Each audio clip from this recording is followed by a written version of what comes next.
So dito mga guys, may pagtitripan na naman tayo. Ako hindi ako okay.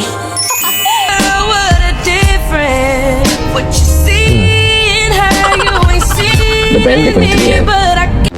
Saktong kakalive pa lang ni ate dito kaya greenab na natin yung opportunity. Sige, sali ka na.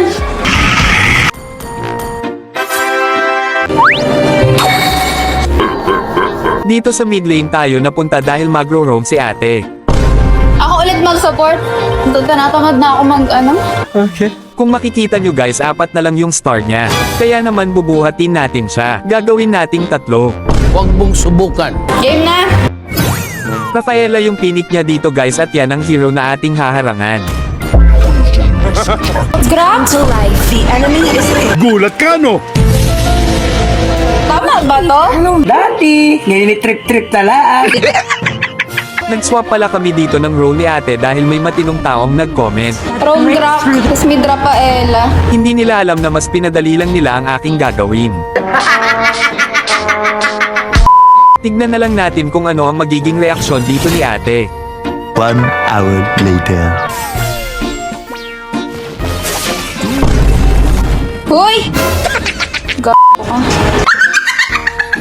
Narangan niya ako, be. Asak! Suot na ng ulo ko, be, na hindi ko alam kung ano na ba itong narangan. Ano siya? Napansin siya. Kaya nga totoo, ah. Hindi kita bubuhayin, Grok, pag namatay ka. Sorry na! Mukha ba ako natutuwa? Alabis!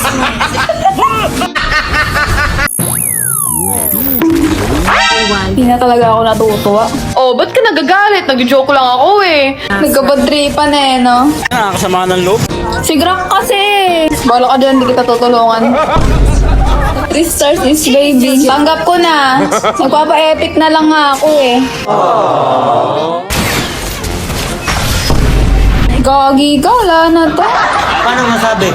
Hindi naman nakakabawas ang pagkatao yan. Star lang yan, alam niya naman yan, di ba? Ha?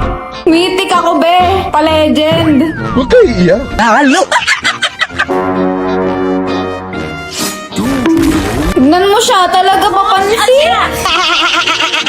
Hindi ko alam na pinagtitripan na lang ako ng mga taong to. Obvious ba? Wala na, 3 na lang star ko.